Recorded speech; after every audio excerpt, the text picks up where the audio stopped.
Susmiyo Marimar, habang ako nga ay nagbabrowse ng aking TikTok ay eto naman ang aking mga nakita. Mga nagmumukbang ng chicharong bulaklak ay napakasarap naman talaga.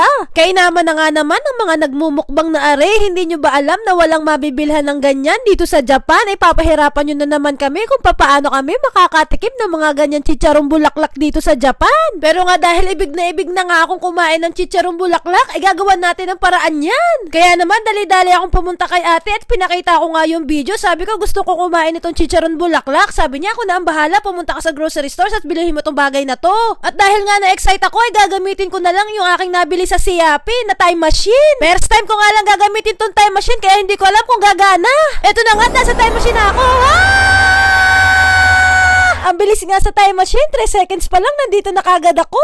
At dito nga ako dinala ng time machine sa Avance kaya tatakbo na nga ako paloob para bumili. At eto nga yung pinabili sa akin, mushroom, kaya uuwi na nga ako ngayon. Pag uwi ko nga sa bahay ay dali-dali ko nga ipinakita kay ate na ito na yung pinabibili niya kaya luluto na kami. At eto nga yung mga ingredients na ihahanda namin, may harina, tapos maglalagay nga siya ng garlic powder. Tansyahan na nga lang daw ang paglalagay ng mga ingredients. Sunod namang ilalagay nga ay itong black pepper. Tapos maglalagay nga din daw siya nitong paprika, ito nga daw yung pampakulay. Mas marami nga daw paprika ay mas masarap nga daw yung lasa. Sunod naman ay maglalagay nga si ate dito ng asin. Katamtaman nga lang ang lagay ng asin at baka nga ito'y umalat. At pagkatapos nga ay naglagay naman siya ng tubig. Katamtaman nga lang din. Ako nga ay nagtataka kung ano bang gagawin namin. At ang sabi ko nga ay chicharon bulaklak, eh bakit ganito nga yung ginagawa namin? At ang sabi nga sa akin ni ate ay magantay nga lamang ako hanggang sa maluto ito. At talaga nga namang mas masarap pa daw ito sa chicharon bulaklak. Naglagay nga rin pala siya dito ng food coloring para daw mas masigla yung kulay ng aming ginagawa. Kulay red nga at saka yellow na food coloring ang nilagay niya kasi nga daw gusto niyang ma-achieve yung kulay orange. Abay ako ngay nagugulat at parang ang gagawin nga namin ay kwek-kwek instead of chicharon bulaklak. Pero sige, trust the process nga naman daw, sabi ni ate. Nung makuha na nga ni ate ang tamang kulay, eh eto na nga yung kinalabasan ng ginagawa namin. Tapos kinuha na nga ni ate yung binili kong mushroom at tatanggalin niya nga yung ilalim at yun nga daw ay hindi nagagamitin sa pagluluto. Sa kabilang side naman ay nagpainit na kami ng kawali na may mantika. Used oil na nga lang pala ang ginamit namin. Nung mainit na nga ang mantika ay kumuha na nga siya ng kaunti nitong mushroom. Ang gagawin pala namin ngayon guys, dahil nga wala kaming mabibilhan dito ng chicharong bulaklak, ay eto na nga lang chicharong bulaklak ng mushroom. Iko-coat mo nga yung ating mushroom dito sa ating ginawang butter, tapos pag mainit na nga yung mantika ay ilalagay muna nga ito para ipiprito nga natin na parang chicharong bulaklak. At uulitin mo nga lang yung process hanggang sa maubos na nga yung mushroom na ating gagawin chicharong bulaklak na mushroom. Nung nakapaglagay na nga kami ng mga ilan guys ay nakakatuwa nga at para magiging crispy nga kakalabasan nitong aming nilulutong chicharong bulaklak na mushroom. At eto na nga guys yung unang batch na aming niluluto, mukha naman nga siyang chicharong bulaklak. Yun nga lamang ay chicharong bulaklak na healthy version kasi nga vegetable ang ating ginamit. Nang magmukha na nga crispy at luto na nga ang both side nitong ating nilulutong chicharong bulaklak na mushroom ay papatuluin nga natin yung oil nito para naman mas healthy. At ang ganda nga rin nga guys ng kulay dahil nga doon sa ating ginawang butter.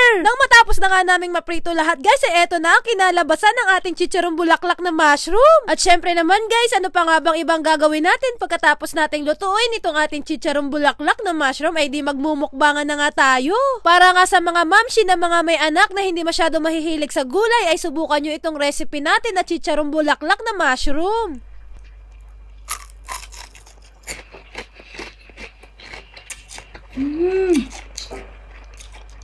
Crunchy.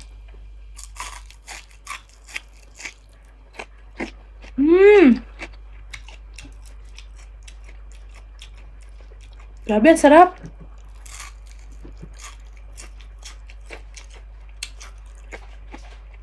Kanin tayo.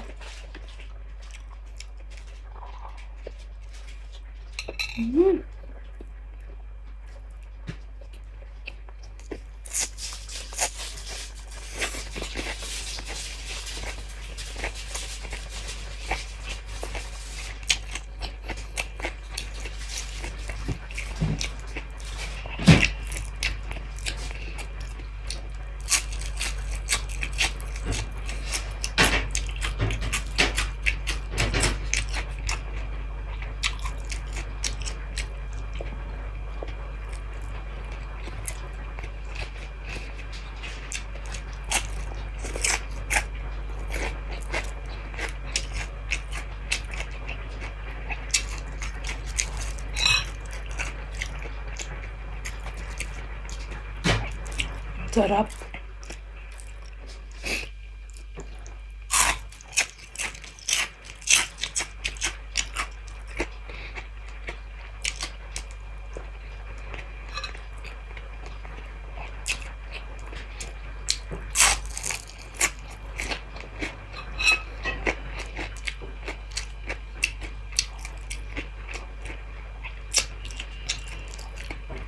Sili.